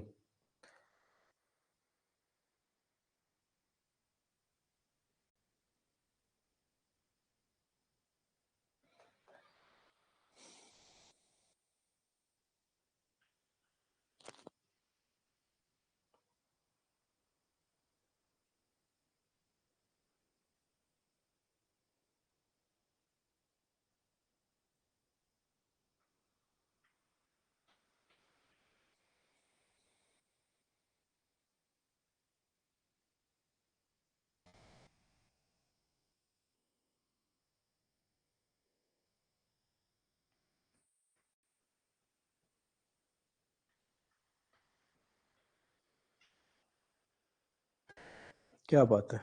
100% बच्चों ने आंसर इसका सही दिया है। बहुत बढ़िया। इतना पढ़ गए हो आप लोग। बहुत सही बात है ये तो। चलो इसको लॉजिक से भी कर सकते थे अपन कि इनके कौन-सा सही नहीं है, इसके बारे में पूछा ठप्पा संविधान के बारे में। इन संविधानों में मृतकों को सामान्यतः गर्तों में दफनाया, ठीक है। अलग-अलग टाइप के वो गर्त बने हुए थे, सही बात है। इन संविधानों में कभी-कभी आभूषण तो कॉमन है और हड़प्पा सभ्यता में दर्पण मिला है। इसमें कह रहा है दर्पण नहीं दफनाते थे। ठीक है, तो आंसर हो गया इसका डी, गलत स्टेटमेंट है। आज की एनसीईआरटी पढ़ के आए हो ना? आज की एनसीईआरटी के पहले ही चैप्टर में 12th क्लास की जो चैप्टर है। हम्म, दर्पण होते थे ना, जैसे ये वाला एक तांबे का दर्पण मिला है और सामाजिक उसमें समाधान के बारे में सारी डिटेल यहीं से ली है उन्होंने, पूरी डिटेल आपको मिल जाएगी। जैसे हम इसकी बात कर रहे थे ना, तो मृतकों के साथ बहुमूल्य वस्तुएं क्या है, मतलब मृतकों के साथ कहाँ गया वो, आभूषण बन के तो हो गया यहाँ पे। इसमें है कब्र, उनके बारे में भी होगा, संविधान के बारे में। गर्त जो है दफनाया जाता था, कभी कभी संविधान गर्त की बनावट एक दूसरे से भिन्न होती थी, देखो ये लिखा हुआ है इसमें। आभूषण यहाँ पे मिले हैं उनके, तो चारों फैक्ट इसमें आ गए अपने। दर्पण वाला भी आ गया, मृतकों को तांबे के दर्पणों के साथ दफनाया गया था, तो सभी फैक्ट आ गए ना, तांबे का दर्पण भी है एनसीईआरटी में।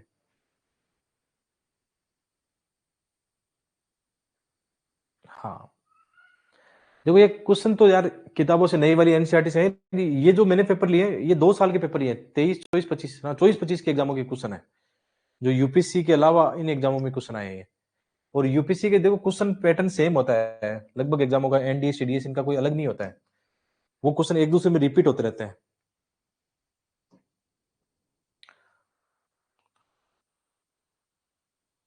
लास्ट ईयर एक क्वेश्चन यूपीएससी में सीधा सीधा रिपीट हुआ था इससे, कौन सा था वो, जो एक मिशन था ना, कहाँ पे चलाया जा रहा, ऑपरेशन कौन सा था सर, वो क्या नाम था उसका, वो एकदम इसमें आ गया, अपनी वाली एग्जाम में भी आ गया। और जो एक वो एस जयशंकर वाली बुक है, वो सभी के एग्जामों में क्वेश्चन आ गया, वो सेम क्वेश्चन रिपीट हो गया उधर से। ये क्वेश्चन अच्छा है, बहुत ही अच्छा है। अच्छा, अपनी जो अपनी वो वाली पीवाईक्यू बुक है उसमें एक मिस प्रिंट अभी देखा है मैंने, एक मिस प्रिंट हो गया था। ये क्वेश्चन 2019 का है ना, और उसमें पीवाईक्यू में आप देखोगे तो 100 क्वेश्चन के बाद में 2019 लिखा जाना चाहिए था। एक मिस प्रिंट ये है कि 2019 लिखना चाहिए था, तो ये 2019 बाद में 106 या 7 क्वेश्चन के बाद लिखा गया है, मिस प्रिंट है मतलब। ये क्वेश्चन 2019 में आया हुआ है, वैसे उससे ज्यादा फर्क नहीं पड़ता, लेकिन हो सकता है आप सामने आई तो आप सोचो कि यार ये क्वेश्चन तो 2019 में 18 में कैसे लिखा हुआ है, तो वहां पे वो मिस प्रिंट हो गया था, 2019 लिखा नहीं उन्होंने प्रिंटिंग के अंदर, गलती यही थी उसमें। तो ये क्वेश्चन आप कर लो, जल्दी से कर लिया होगा आप लोगों ने, जल्दी से करो चलो। कौन सा हड़प्पा स्थल नहीं है, ये भी आपको मैप देखा होगा एनसीईआरटी में आपने।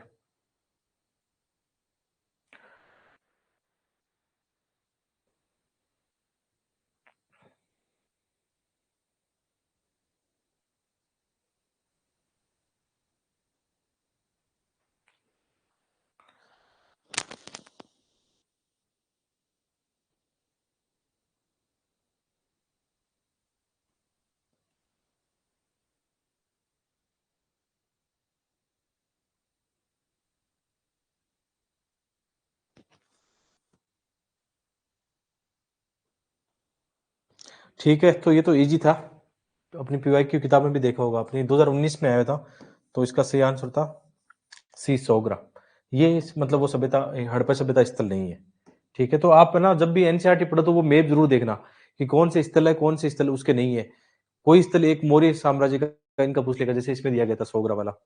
ठीक है, बाकी डिटेल आप घर पे पढ़ लेना इनको। ये क्वेश्चन है ना बहुत बार आया, इसलिए मैंने इसमें जानबूझ के रखा है आज, एक दो क्वेश्चन ऐसे, और अपनी फाइन आर्ट के एनसीईआरटी में भी दिया हुआ है।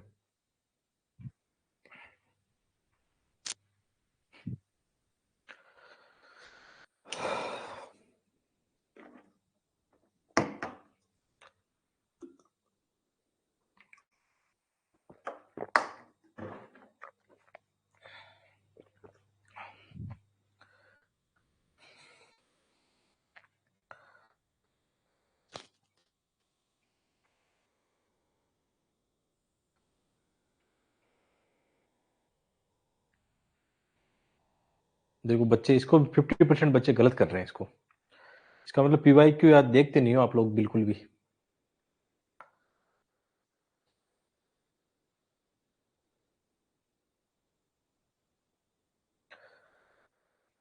ठीक है। देखो इसका मतलब आप लोग कैसे उम्मीद कर सकते हो कि आप लोग प्री निकालोगे फिर, है ना? आपने ये धोली वाला ये क्वेश्चन है ना, एक बार नहीं है, 3-3 4-4 बार पीवाईक्यू में रिपीट है, वो भी पिछले 10 सालों में। तो आप लोग नहीं देखते हो ना, इसलिए फिर आंसर गलत करते हो। तो इसका जो सही आंसर है, फाइन आर्ट की एनसीईआरटी में भी ये मिल जाएगा आपको, धोली इसका सही आंसर है। यूपीएससी को धोली से बहुत प्यार है, कितनी बार रिपीट हुआ ये क्वेश्चन, अपने सीईसी एग्जाम में 3 बार आ चुका ऑलरेडी ये क्वेश्चन। ठीक है, और कल फाइन आर्ट की एनसीईआरटी के में दिया था मैंने आपको, और जो 6th और 12th वाली एनसीईआरटी उसके अंदर भी इनके बारे में था, महाबलीपुरम, धोली, इन सब के बारे में था उसमें। तो कालक्रम आपको पता नहीं चाहिए, यूपीएससी का ये फेवरेट क्वेश्चन है, या तो आजकल राजवंश का कालक्रम पूछ रहा है, या कोई मतलब जैसे अजंता एलोरा या इनका, इनको लेकर कालक्रम पूछ रहा है। देखो जिन बच्चों के गलत हो रहे हैं ना ये क्वेश्चन, तो पीवाईक्यू देख के, वो अपना वाला पीवाईक्यू तो रट्टा मार लो उसका, उसका तो रामबाण है वो तो एकदम आपके लिए। अपना वाला 12 साल का जो पीवाईक्यू है, उसकी एक एक लाइन आपको याद हो जानी चाहिए, देखना फिर प्री कैसे रुकेगा आपका। उस पर भी विश्वास कर जाओ इतना तो भी काम बन जाएगा आपका। 2023 में भी आया था, मुझे याद है 2013-14 की एग्जाम दे रहा था, उस समय भी धोली आया था, 12 या 13 की बात है मुझे, उस समय भी धोली आया था, आप देख लेना, चेक कर लेना। तो सारा डिटेल आप अपनी पीवाईक्यू देखो, सारा उसमें लिखा हुआ है। देखो इन्होंने साफ हमने लिखा है कि महाबलीपुरम 2016 में पूछ लिया, ठीक है, 2022 में इन्होंने पूछ लिया धोली वाला, पहले भी मैं कह रहा हूँ 12-13 में, उसमें भी धोली वाला पूछ लिया था। आज 5 क्वेश्चन करंट के जो हमने बनाए हैं, हर बार अब हम कोशिश करेंगे 5 क्वेश्चन आपके करंट के रखेंगे, और क्वेश्चन ऐसे रखेंगे करंट के कि वो एग्जाम में आए। लास्ट ईयर भी लकीली है ना, मैं कह रहा हूँ 2 क्वेश्चन जैसे आप टेलीग्राम पे देख लेना MCQ, 2 question as it is आ गए थे, वो भी करंट वाले से आ गए थे। मैपिंग से उनसे तो अलग आए हैं, ज्योग्राफी मैपिंग से तो बहुत सारे क्वेश्चन आए हैं प्री में। शायद ना लास्ट ईयर मेरा प्री इसलिए निकला कि जो हम कंटेंट बना रहे थे ना, वो सही बना, लकीली यूपीएससी ने वहां से क्वेश्चन पूछ लिए। अदरवाइज तो मैं नॉलेज की बेस पे जाता तो मैं पक्का प्री फेल करता, इतना पढ़ाई नहीं कर पाया था मैं, क्योंकि लगातार सेशन पढ़ाई, ये इतना मन नहीं करता बाद में किताबें पढ़े। बट जो आपको पढ़ा रहा था, मैपिंग आपको पढ़ाई, वहां से क्वेश्चन, ज्योग्राफी की एनसीईआरटी पढ़ाई, वहां से क्वेश्चन, ज्योग्राफी के जो एमसीक्यू बनाए थे वहां से क्वेश्चन। तो लकी ईश्वर ने साथ दिया कि हम मेहनत कर रहे हैं तो वहीं से क्वेश्चन बना दिए। और मेंस में भी यही हुआ कि जो बच्चों का आंसर राइटिंग करा था, क्वेश्चन वहीं से बने, फिर वहां से भी हो गया फिर। तो जो अच्छा अच्छा काम करता है तो उसके साथ भी अच्छा होता है, सही बात है ये। चलो इसको करो जल्दी से, अच्छा क्वेश्चन है, एक दिन किया भी था हमने इसको।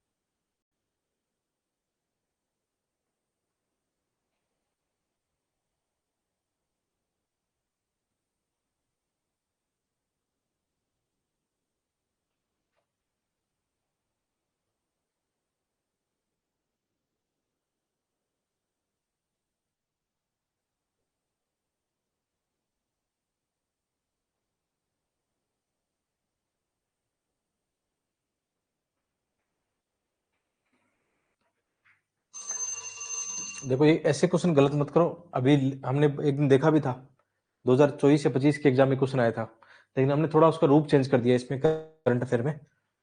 यहाँ पे ग्रुप ऑफ 7 G7 की बात है, ठीक है, इसके खत्म पर आपको विचार करना है, और क्वेश्चन पूछा है कौन सा सही नहीं है, बस ये काम जरूर कर लेना एग्जाम में कि क्या पूछा है क्या नहीं पूछा है। पहला G7 के सभी सदस्य, G20 के सदस्य, हमने उस दिन भी पढ़ा था, ठीक है, बिल्कुल उसके सदस्य हैं, सही बात है ये तो। दूसरा, G7 का कोई औपचारिक संविधान या एक निश्चित मुख्यालय नहीं है, ये बात भी सही है, नहीं है। तीसरा, G7 की जो 50वीं बैठक फ्रांस में नहीं हुई है, ये इटली वहां वहां पे हुई शायद, है ना। तो तीसरा वाला गलत है, इसका मतलब आंसर क्या होगा, केवल 3 गलत है, सी आंसर होगा। दीपांशी, बिल्कुल सही बात है, कनक सही है एकदम, आपने सही आंसर दिया है।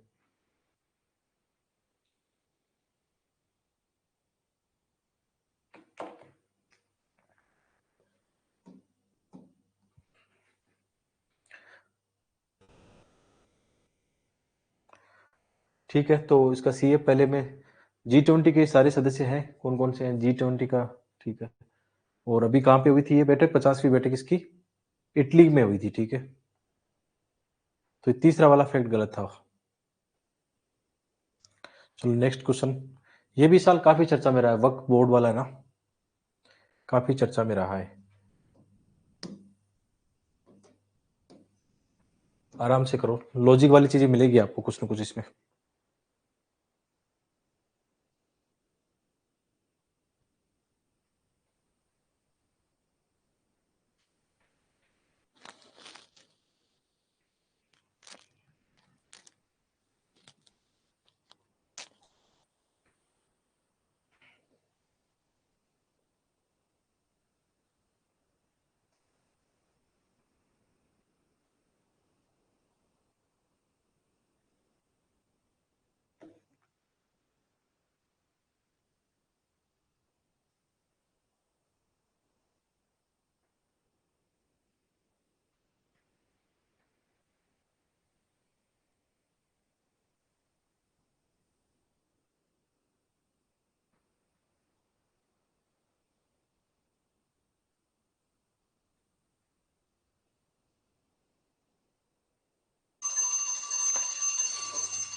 एक बच्चा कह रहा है कि मेरा ऐप पे नाम गलत हो गया, तो आप हेल्पलाइन नंबर दिए गए उन पे मैसेज कर दो, नाम चेंज करवा देंगे वो। क्लास में अभी पढ़ रहे हैं तो अभी पढ़ाई करो, बीच में ऐसे क्वेश्चन मत करो। जिनको भी प्रॉब्लम है हेल्पलाइन नंबर दे रखे हमने, ऐप के ऊपर भी पड़े हैं हेल्पलाइन नंबर, वहां चैटिंग का ऑप्शन भी है। अपनी समस्याओं को वहां बता दिया करो आप। अभी हम पढ़ रहे हैं तो पढ़ाई की बातें करो केवल। ठीक है, पहले क्वेश्चन की बात करते हैं।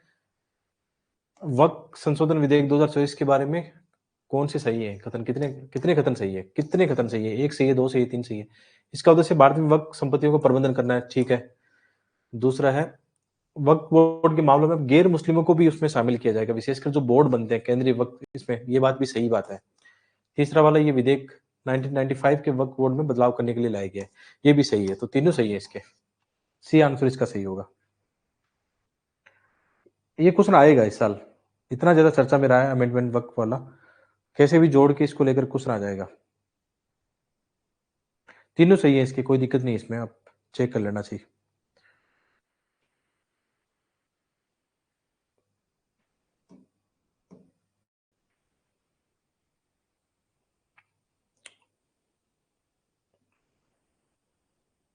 ये क्वेश्चन इस साल बजट में था, ये चर्चा में था मकाना बोर्ड, इसलिए क्वेश्चन बन सकता है इसका, वेरी वेरी मोस्ट है।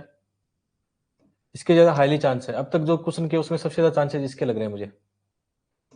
क्वेश्चन रिपीट क्या आ सकता है एग्जाम में।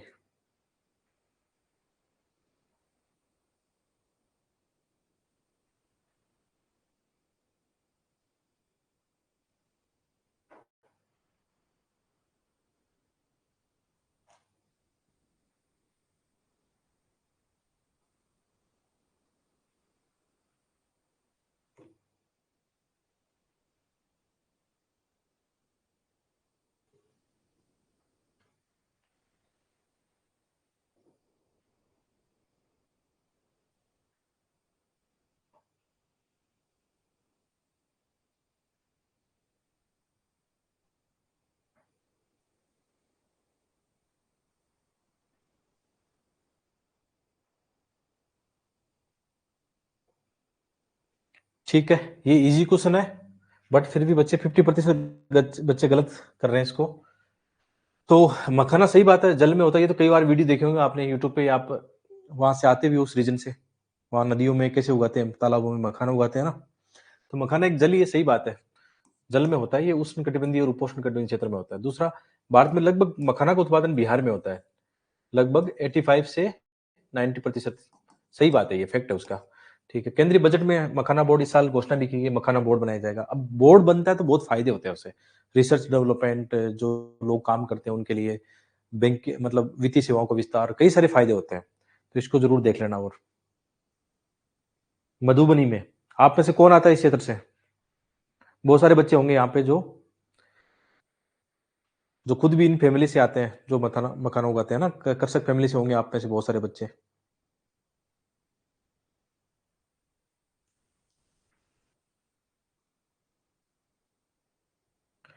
हाँ, हल्दी बोर्ड लास्ट टाइम का था, कब था वो, तो लास्ट टाइम का था वो तो। इस साल इंपोर्टेंट जो कृषि को लेकर स्कीम थी, एक तो मखाना बोर्ड वाला हो गया, एक वो कृषि धन दाने, पीएम कृषि धन दाने जो स्कीम है वो इंपॉर्टेंट है। एक किसान क्रेडिट कार्ड है, उसका भी वो बढ़ाया गया, वो भी वेरी मोस्ट है। तो क्वेश्चन बन सकते हैं, बजट से ऐसे क्वेश्चन बन सकते हैं फिर आपके।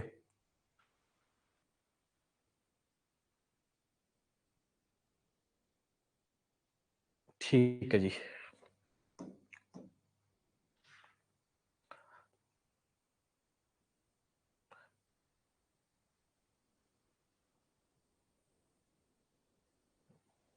नेक्स्ट क्वेश्चन कीजिए।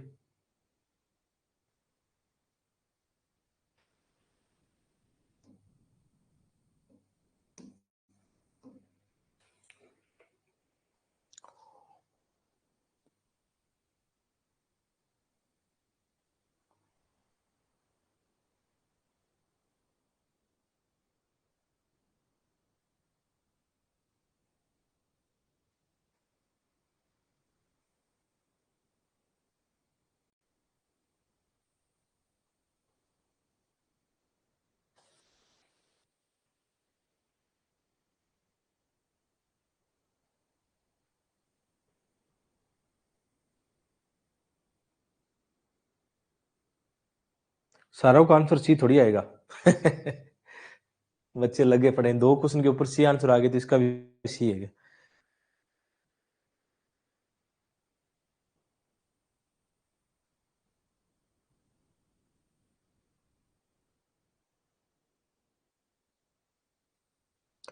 ये इस साल काफी चर्चा में, और आप लोग गलत कर रहे हो, पता नहीं क्यों करंट अफेयर पढ़ा नहीं है आपने, या तो है ना, पढ़ना भी करंट अफेयर।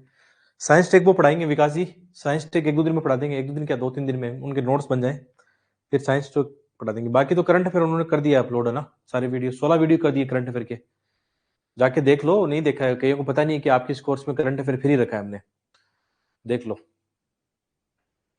1-2 दिन में, मतलब 2-4 दिन में, 30 से पहले पहले हम बाकी सारे वीडियो पे अपलोड कर देंगे। जनवरी फरवरी का भी बना लेंगे, और एक साइंस टेक का बना पड़ा है साल भर का, वो भी बना लेंगे। तो इसका सही आंसर, वैसे बी आंसर, 2 सही है इसमें, एक गलत है। कौन सा? ये गलत है, कौन सा आ गया वो, देखना पड़ेगा। स्पेस डेक्स मिशन का उद्देश्य 2 छोटे अंतरिक्ष यान को एक, वो तो सही सिंपल सी बात है।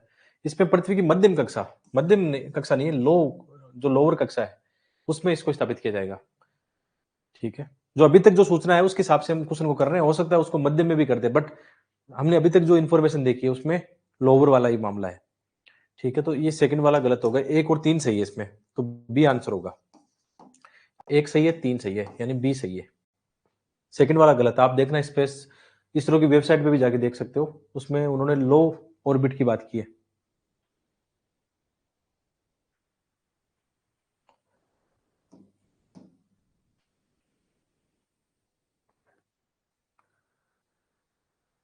ये मिशन पृथ्वी की निम्न कक्षा 400 किलोमीटर में संचालित होगा, इसलिए कदम 2 सही नहीं है। ये भी क्वेश्चन वेरी वेरी मोस्ट है भाई, ये क्वेश्चन भी आपके एग्जाम में आ सकता है।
बहुत कम बच्चे इसका सही आंसर दे पाए हैं ऐसे क्वेश्चन का, और ऐसे क्वेश्चन आते हैं एग्जाम में।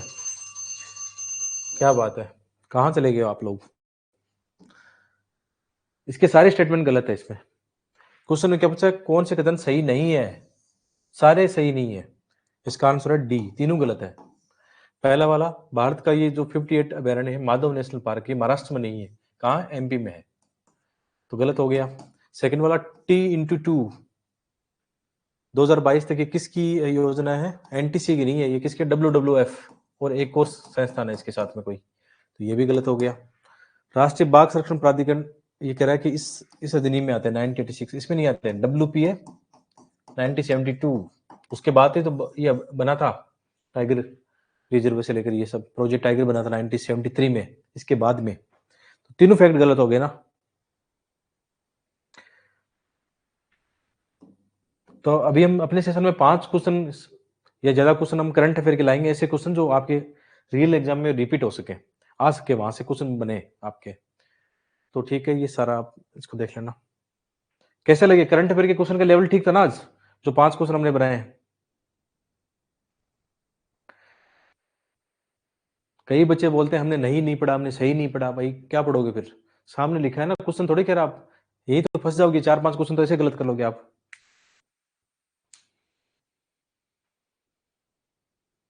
बिल्कुल ऐसे ऐसे क्वेश्चन लाएंगे, रोज 5 क्वेश्चन अपने सेशन में रहेंगे अपने वाले में। अब चलो 2 क्वेश्चन पैसेज के देख लेते हैं।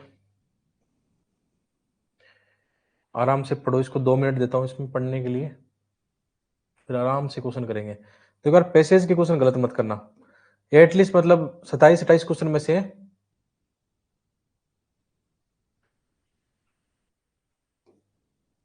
कम से कम 20 बच जाए तो ठीक है। ये ऐसा नहीं कह रहा हूँ सारे सही हो जाएं, लेकिन 20 बच जाए आपके तो भी ठीक है।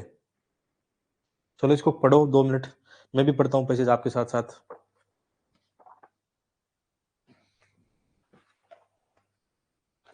अच्छा 2 मिनट देनी चाहिए थी ना इसमें। एक सेकंड में दोबारा टाइमर शुरू करूंगा, टाइमर सही नहीं है। आप पढ़ते रहो एक बार। चलो 2 मिनट में हम क्वेश्चन और पैसे दोनों करेंगे, ठीक है?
चलो क्वेश्चन देखो,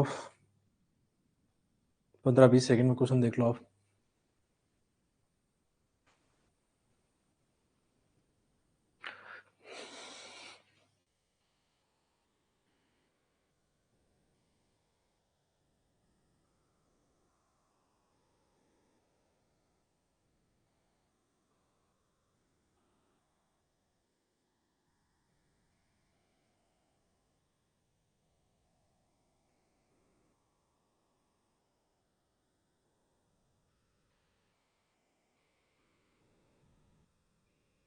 लॉजिक से करो क्वेश्चन, गलत नहीं करोगे आप। बिना सोचे समझे करोगे गलत होगा।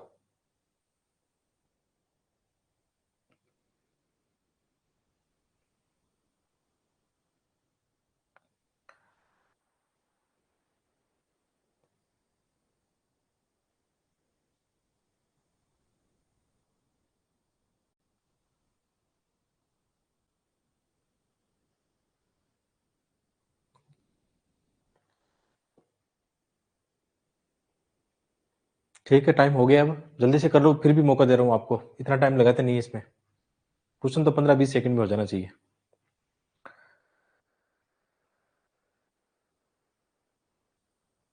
इसमें भी देखो यार कि आप लोगों की तैयारी कैसी है, मुझे समझ में नहीं आ रहा है। आप लोग देखो, इसमें 70% बच्चे जिन्होंने गलत आंसर दिया इसका, ऐसे कैसे काम चलेगा? 70 क्या 90% बच्चों ने गलत आंसर दिया इसका, 10% बच्चे सही कर रहे हैं इसको, ऐसा काम चलेगा नहीं यार। चलो पैसेज मैंने भी पढ़ लिया आपके साथ साथ ही, दोबारा पढ़ने की नीड नहीं है उसमें।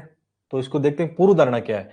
पूर्व धारणा मतलब लेखक, दो चीजें ध्यान रखना, लेखक ने ये लेख लिखते समय क्या राय रखी है अपनी, क्या पहले से वो अपनी एक राय लेके चल रहा है, अपनी ओपिनियन लेके चल रहा है अपना, ठीक है, अभिवर्ती जिसको बोलते हैं, और फिर ये लेख लिख रहा है कि मुझे ऐसा लगता है, ऐसा होना चाहिए, ऐसा हो गया तो मतलब इस समस्या का समाधान ऐसा होना चाहिए। वो लेखक की अपनी अभिवर्ती है। और इसमें पूछा भी है कि कौन सी पूर्व धारणा बनाएगी, पूर्व धारणा क्या राय बनाएगी ये पहले से ही, ठीक है। तो पहला है कि खाद्य पदार्थों के उच्च मूल्य का एक कारण तेल उत्पादक देश है। अब कई बच्चों ने क्या पढ़ा है उसमें, देखा क्या देखा, ये देखा कि ईंधन की उच्च कीमतें प्रमुख खाद्य उत्पादक देशों में खराब मौसम के कारण, ये दिया है ईंधन की उच्च कीमतें। तो भाई उसमें ऑयल उत्पादन करने वालों की क्या गलती है बेचारों की, वो कैसे जिम्मेदार हो गए? कई लोगों ने इसका दोनों सही आंसर माना है, यहाँ पे कहीं नहीं लिखा कि वो जिम्मेदार है। ईंधन की उच्च कीमतें हैं, तो ईंधन की उच्च कीमतें सप्लाई चेन की वजह से भी हो सकती है, किसी देश में कोई आंतरिक कलह भी आ सकती है, या वैश्विक संकट आ सकता है कोई। जरूरी नहीं है कि उत्पादक जो राष्ट्र है जो तेल वाले वही इसके लिए जिम्मेदार है। तो पहला वाला फैक्ट तो गलत हो गया कि उत्पाद खाद्य पदार्थों के उच्च मूल्यों के लिए एक कारण उत्पादक देश है, भाई कोई चांस नहीं है उसका। दूसरा, पहला वाला गलत हो गया लॉजिकली, कोई अभिवृद्धि नहीं है ऐसी। यदि निकट भविष्य में विश्व में खाद्य संकट उत्पन्न होगा तो वह उभरती अर्थव्यवस्था में होगा।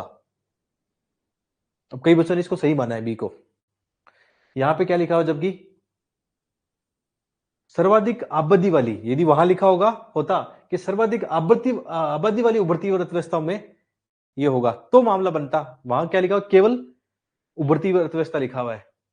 तो जरूरी नहीं कि हर उभरती अर्थव्यवस्था में खाद्य संकट होगा, ये कोई जरूरी नहीं है, हो सकता है कुछ में नहीं हो, कोई गारंटी नहीं है। तो ये भी गलत हो गया लॉजिकली। डी आंसर इसका सही आंसर है। अभी देखो, अभी सही किया है, अभी क्यों कर रहे हो सही? पहले 90% बच्चों ने इसको गलत किया था। अब मुझे बताओ इसमें क्या समझ में नहीं है आपको, बताओ इसमें आपको कोई समझ में नहीं आया कि हमारे ये संकट था वो था, अभी समझाने के बाद में भी नहीं समझ में आया तो बताओ, कोई दिक्कत हो तो अभी बात कर सकते हैं उस पर,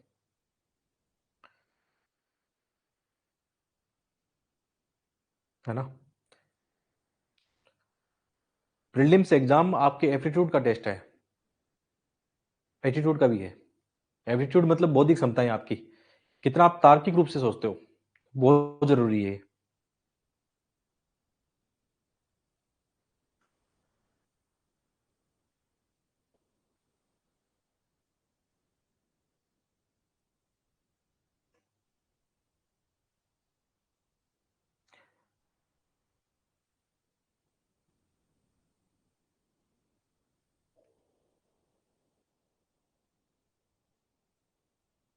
हाँ, तो ये पैसे तो आए हुए पीवाईक्यू वाले पैसे ले रखे ना हमने।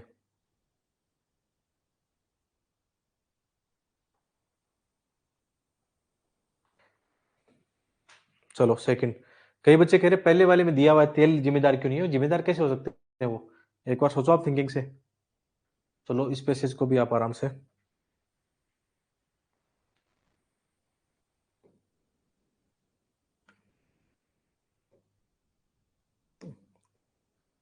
चलो 2 मिनट में हम ये पैसेज भी पढ़ेंगे और क्वेश्चन भी करेंगे। 1.5 मिनट पढ़ना है, आधी मिनट आपको वो करना है, ठीक है।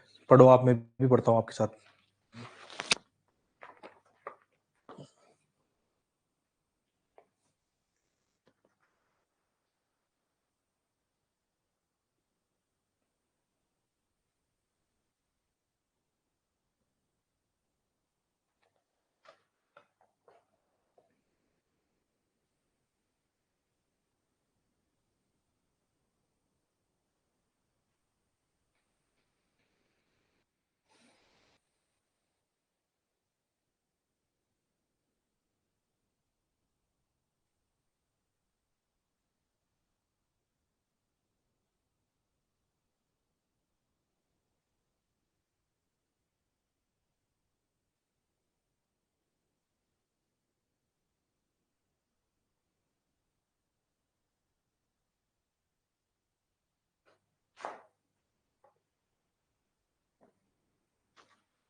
चलो पैसेज पढ़ लिया होगा, इतनी स्पीड तो होनी चाहिए, 1.5 मिनट काफी होता है पढ़ने के लिए, मैंने भी पढ़ा आपके साथ में।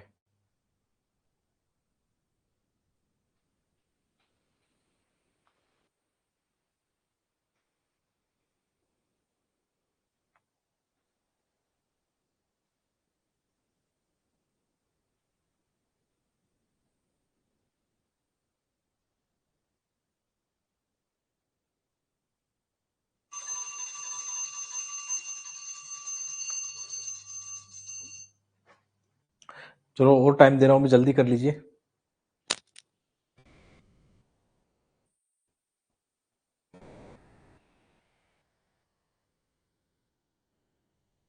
राकेश राकेश कुशवाहा, आपको कोई बीमारी है क्या? इतना मैसेज लिखने की, एक से ही चल जाएगा और बार बार क्यों कर रहे हो? मैं ब्लॉक कर दूंगा, पहले कह रहा हूँ ना जो बकवास की तो यहाँ पे, पहले 1-2 बार मैंने इग्नोर किया आपका, लेकिन बार बार ऐसा कर रहे हो।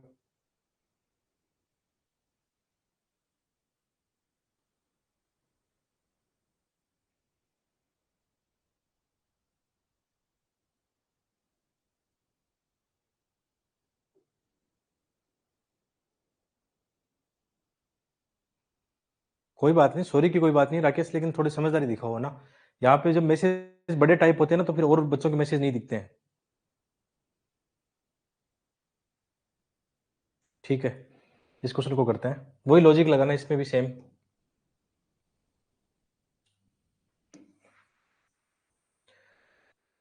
कौन सी पूर्व धारणा बनाएगी? तो पहला, बढ़ती हुई जीडीपी किसी देश को विकसित देश बनने के लिए अनिवार्य है। देखो ना, विकसित देश के अलग मानक होते हैं, जीडीपी एक पार्ट होता है। जीडीपी से आप कह सकते हो रोजगार, इनकम ये बढ़ती है, लेकिन जब विकसित राष्ट्र की श्रेणी आती है तो उसमें सारे मानक सही होने चाहिए। शिक्षा का स्तर, लोगों का स्तर, जेंडर, जो असमानताएं होती है वो कम होनी चाहिए। बहुत सारे उसके विकसित बनने के मापदंड होते हैं। तो इसमें क्या लिखा, बढ़ती हुई जीडीपी किसी देश को एक कारक है बस, लेकिन अनिवार्य नहीं है वो, ध्यान रखना। तो ये स्टेटमेंट गलत हो जाएगा। दूसरा, बढ़ती हुई जीडीपी सभी परिवारों में आय का कोई गारंटी नहीं है भाई, आय सुनिश्चित करेगी ये ना। आय समानता कहां दिखेगी? विकसित राष्ट्र में मिलेगी, वहां लगभग थोड़ी समानता मिलेगी, लेकिन वहां पे भी गारंटी नहीं है सभी में आय समानता समान हो। तो ये भी वाला गलत हो जाएगा। बस आंसर हो गया डी।